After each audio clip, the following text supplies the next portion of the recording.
Saudações. Hoje, depois de 4 anos, eu vou pisar numa sala de aula de novo. Eu pensei que isso nunca ia acontecer, mas surgiram circunstâncias. E, bom, menos mal que é uma turma de adultos e é bem tópico. Eu tenho que falar sobre a história e a geografia da minha região. Mas para a turma onde todo mundo tem, no mínimo, curso superior. O que facilita um pouco as coisas. Acho que lidar com adultos é mais tranquilo. Mas eu não nego que a gente se questiona, né? 4 anos. Será que eu ainda sei? Será que eu ainda consigo? Vamos ver. Eu era até bom no que eu fazia, né? Eu era até bom, mas em 4 anos as coisas mudam muito. E eu sinceramente não sei. Vamos ver. Mas eu tava na Dona Mãe, estamos nos preparativos para o aniversário da minha sobrinha. Amanhã vai fazer o bolo. Hoje comprou todos os ingredientes e começou a preparar, né? Tipo, a gente mesmo faz nosso leite de coco. Compra o coco e faz. A gente faz isso com basicamente todos os ingredientes. Não só porque sai mais barato, claro, esse é um motivo muito importante, mas também porque dá para garantir a qualidade do que você está fazendo, certo? Então, hoje foi o dia da gente fazer as comprinhas, comprar tudo que precisava e preparar. Amanhã vai fazer o bolo. Bolo tipo aqueles dos anos 90 mesmo. Quadrado, com recheio de doce de leite e ameixa e cobertura de chantilly. Minha mãe queria original com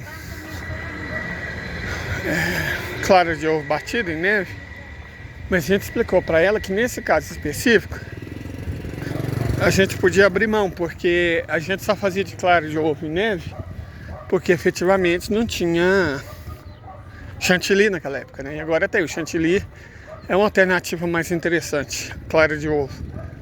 Mas com exceção dessa substituição, vai ser como se a gente estivesse voltando em 1990. Até aquelas bolinhas prateadas, cor de chumbo, a mãe vai colocar no nosso bolo, dizendo da minha sobrinha, né? Vai ser sábado a comemoração.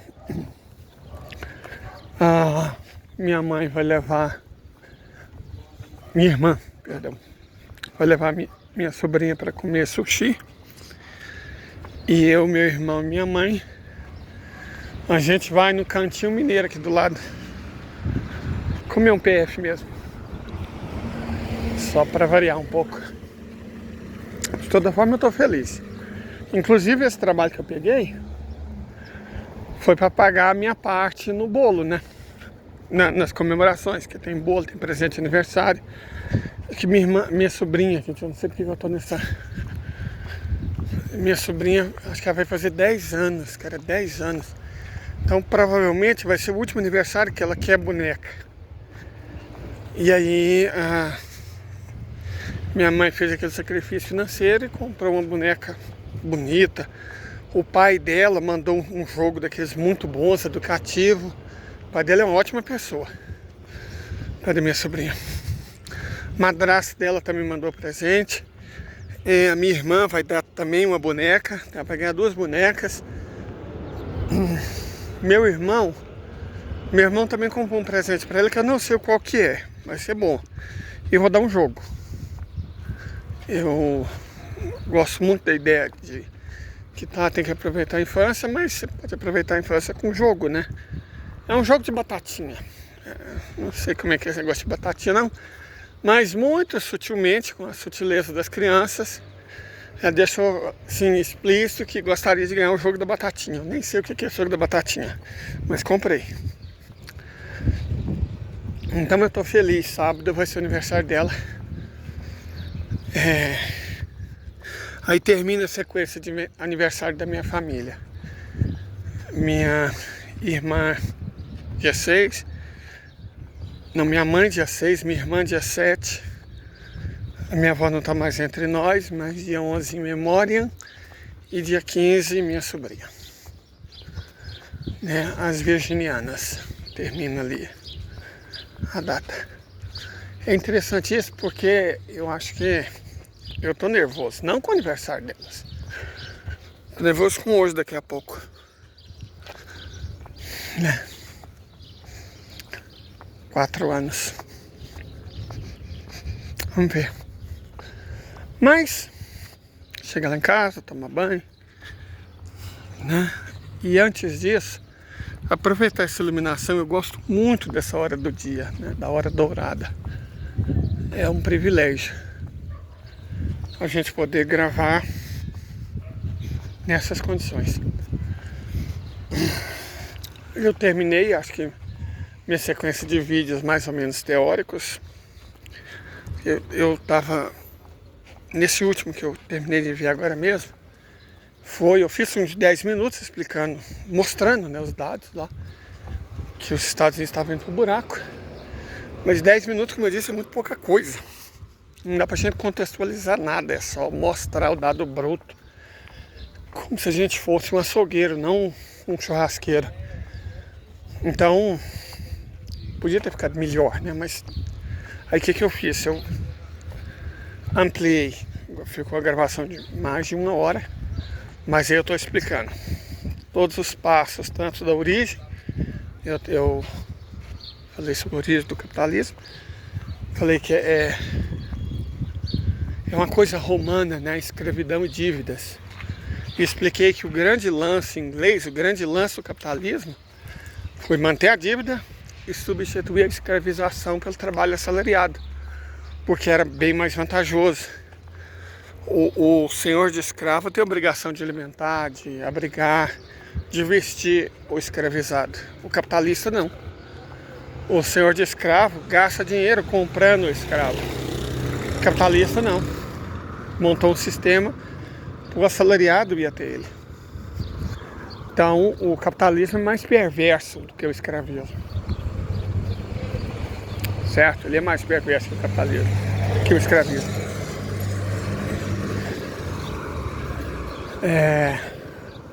E quando a gente faz uma afirmação dessa, é bom a gente ter sólidas referências históricas. Foi o que eu fiz no outro vídeo. Então, outro vídeo, basicamente, eu estava teorizando sobre o passado, sobre o fundamento, sobre as raízes. Agora eu quero falar um pouco de fruto, que está apodrecendo. Eu cheguei a falar no outro vídeo sobre sanções, né? Que a estratégia dos Estados Unidos diante da ruína eram sanções. E sanção é uma ideia ruim.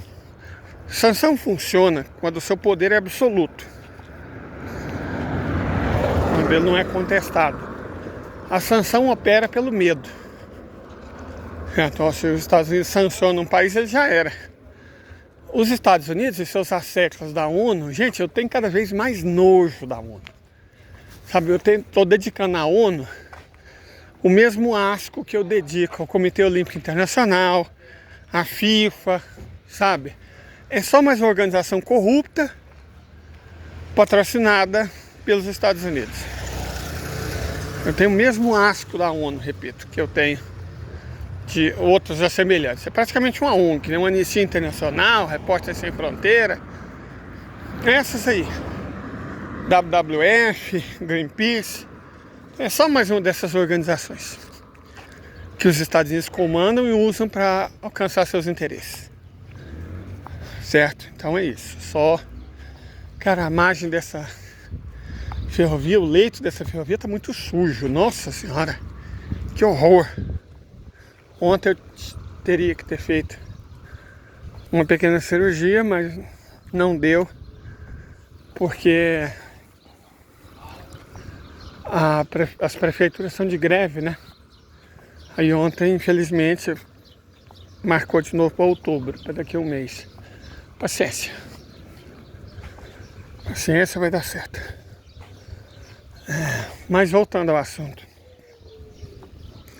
A ideia da sanção, e agora eu quero não falar tanto do passado, eu quero falar um pouco do presente. Por que a sanção é ruim, é uma ideia ruim?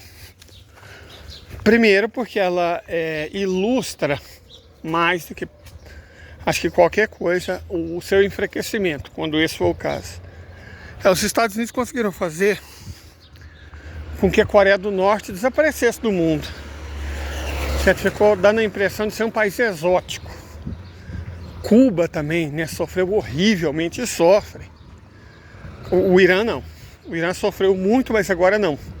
O Irã entrou nos BRICS e o Irã rompeu os efeitos da maior parte das sanções.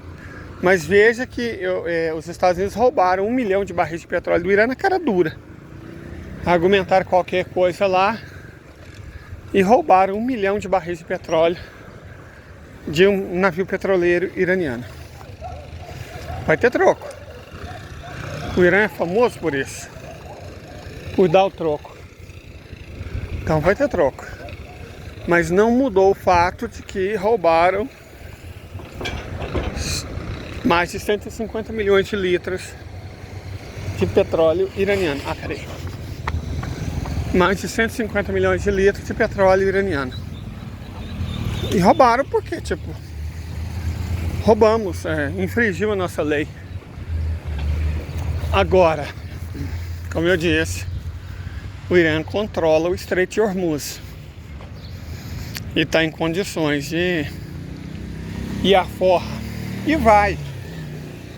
O Irã tem mísseis hipersônicos e os Estados Unidos não. O Irã foi o país que introduziu na guerra moderna os drones kamikazes. Certo? A partir da tecnologia que, veja só, eles copiaram via engenharia reversa de um drone que os próprios Estados Unidos tinham mandado para espionar o país. Caiu lá, né?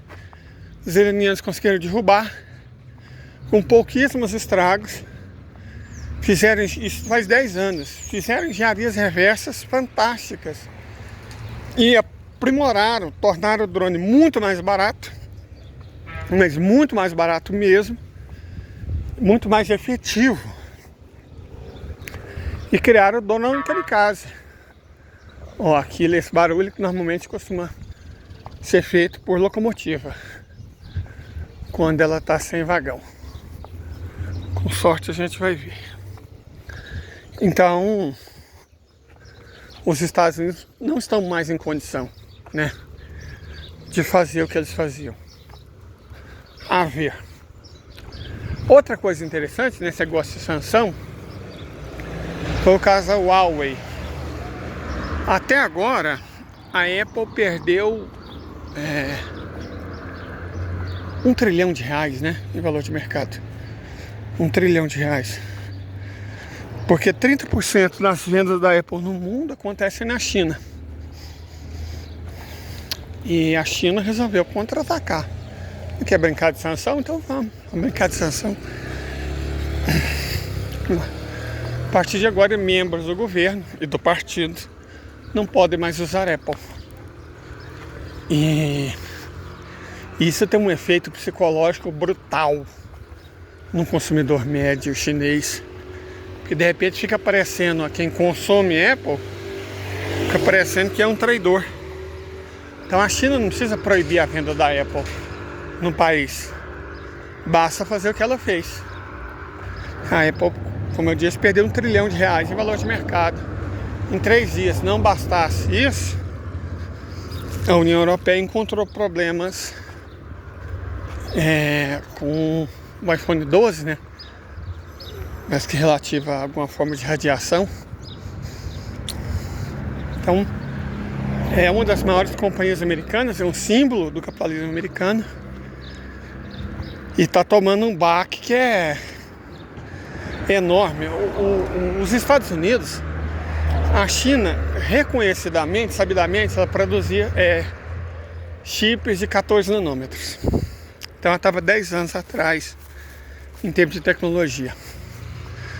E aí quando os repórteres compraram o Huawei e abriram para ver o que tinha dentro, acharam um chip de 7 nanômetros, feito em escala comercial. Isso quer dizer que no estilo de boutique, que é como a Rússia faz, é provável que eles já estejam fazendo de 4 nanômetros. E quem faz de 4 faz de 2. E sem falar que 2 é um limite. 2 nanômetros é o limite. A partir daí só computação quântica. E nisso a China está na frente dos Estados Unidos. Então, a situação para os americanos, do ponto de vista tecnológico, não poderia ser pior. Eles acreditavam que seriam capazes de banir o desenvolvimento tecnológico chinês, como acreditaram também que poderiam banir o desenvolvimento tecnológico russo através das sanções, e deram com os burros da água, cara. Porque eu falei muito da globalização, que ela era uma ideia antieconômica e ruim. E ela, na verdade, não tornava a cadeia produtiva mais barata. Pelo contrário, ela tornava mais cara. Certo? Esse negócio de aproveitar a vantagem comparativa, isso é bobagem. Não aproveita, pelo contrário. Né? Você cria dependências que, em caso de, igual por exemplo, Covid, várias cadeias produtivas no mundo inteiro foram interrompidas. Ficou óbvio que a globalização era uma ideia ruim. Ficou patente que era uma ideia ruim. Certo? E mais do que isso, a globalização, como eu já expliquei também, ela serve para os Estados Unidos se enxugarem liquidez. Porque é uma forma de praticamente obrigar todas as empresas, grandes empresas e países do mundo, a usar o dólar, ao menos numa etapa do processo produtivo. E aí, a partir daí, os Estados Unidos têm como fazer sanções, né, sancionar a economia em caso de necessidade. Eles têm informação sobre o que cada companhia está vendendo para cada companhia, todos os fluxos de comércio, e eles usam evidentemente isso para espionagem, para sabotagem e para favorecer as próprias empresas, e ganham uma taxa de senhoriagem, né? Porque cada vez que você converte uma moeda nacional para dólar, você tem que pagar uma taxa de senhoriagem, que é outra instituição feudal. O capitalismo é um feudalismo sem religião. Na verdade, não sem religião, né? Max Weber, em A Ética Protestante, o espírito do capitalismo, diz que a religião do capitalismo é o protestantismo. O espírito é o protestante. Lucro, né? Ganho, individualismo, liberalismo, enfim. Que é a religião do capitalismo. Substituiu o que o catolicismo foi para o feudalismo. E o paganismo foi para o escravismo. A religião do capitalismo é o liberalismo. E aí é engraçado quando você fala assim, tal país é desenvolvido porque é ateu. Não. Ele não ficou desenvolvido porque as pessoas deixaram de acreditar em Deus. As pessoas deixaram de acreditar em Deus porque uma nova religião foi imposta, que é a religião liberal. A religião do liberalismo. Essa que é a questão. Perfeito, esse que é o ponto. Então, a gente compreendendo bem, a gente entende, porque o lance da globalização passa muito por essa tentativa de homogeneização, né, de pasteurização das sociedades, em prol de uma ideologia e de uma religião liberal. Isso é outro ponto que também a gente tem que destacar. Cara, que tipo de filho de uma... Mata a árvore frutífera, cara. Porra, tem gente que nem a gente. Fala sério. Paciência. Não vamos esquentar com isso não. De toda forma, olhando para o futuro, a desdolarização é também a desglobalização. As cadeias produtivas, elas vão perder conexão. O sistema de cluster, que é o sistema que a China usa para produzir, é muito mais eficiente do que as vantagens comparativas da globalização. Muito mais eficiente, certo? Você escolhe um lugar e nesse local você realiza todas as etapas da cadeia produtiva, da produção de cada uma das peças até a montagem, a embalagem, o envio, né? Muito mais eficiente. O fato da economia chinesa ter superado a americana é a prova cabal de que realmente a clusterização da atividade produtiva é muito mais eficiente do que a globalização. Sabe, esse negócio de tecnopolo, essas bobagens, fracassou, cara. E os Estados Unidos, como alguém mais inteligente do que eu, disse: os Estados Unidos simplesmente não tem um plano B. Não sabe o que fazer. E os europeus, eles simplesmente estão perdidos. Eu não sei se o que os Estados Unidos têm é instrumento para chantagear esses líderes, né? Talvez. O Biden. O Biden é um corrupto, cara. É um filho corrupto. Esse negócio de ter filho corrupto, filho bandido, é cada vez mais comum na liderança ocidental ou que presta vassalagem. Nós tivemos um político famoso aí, não vamos citar nome, que de 5 filhos, 4 era bandido. É bandido, né? Tá lá um no Senado, na Câmara, um vereador. E o outro, bom, em breve estará na Papuda ou em Bangu, junto com o restante da família. Então é fácil você manipular isso. Os Clintons, eles têm envolvimentos perigosíssimos em questões tensas, né? Por exemplo, o Clinton homem é um predador sexual. Um tipo de homem que é facilmente chantageado, né? A esposa dele é uma sociopata. O Obama não tinha a menor ideia do que estava fazendo aquele cargo. Foi um cachorrinho fraudiqueiro. Então eu acho, e assim, eles substituíram essas lideranças, teve até uma mudança. Lideranças moralmente discutíveis por uma espécie de gerontocrata incapaz. É uma gerontocracia. O Bai lá, cara do céu.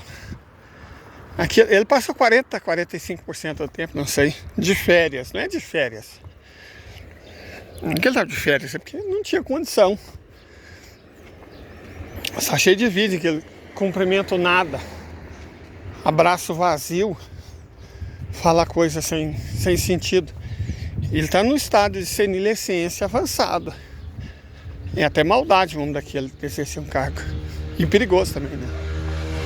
Que alguém está manipulando o boneco. Sem certeza. Você vê pessoas que são moralmente horríveis e absolutamente incapazes. A liderança inglesa, por exemplo, é um horror. Ela é toda um horror. A liderança britânica é um horror. A liderança alemã, a liderança europeia, certo? Então você vê pessoas que não teriam numa situação normal e numa sociedade normal, minimamente saudável, a menor condição de ocupar os cargos que elas ocupam, que essa liderança ocupa. Então, eu acho que isso também pode ser parte de uma estratégia. Como se diz, isso é conspiracionismo. Não. Inclusive o termo teoria da conspiração foi criado pela CIA, né, para desacreditar as vezes em que ela foi exposta. E tem aquela, né? A maior astúcia do demônio é convencer as pessoas que ele não existe. E o diabo existe, cara. Eu não sei se ele veste Prada, mas eu sei para que ele trabalha. E só reafirma a nossa posição, que é a de muitos, de que estamos vivendo uma guerra civilizacional. E o Lula finalmente e nitidamente escolheu um lado. E está começando a pagar um preço por isso. A Globo e os amestrados, tanto da esquerda quanto evidentemente da direita, você começou a partir para cima. Só que dessa vez eu acho que ela está mais preparada, a sociedade está mais preparada, as pessoas estão mais atentas, mas a gente está em guerra. Inclusive aqui dentro. Nossos inimigos falam português. A gente tem que ficar atento e tem que estar preparado. De toda forma, pouco depois de 4 anos, eu numa sala de aula. Poxa, por mim. Muito obrigado.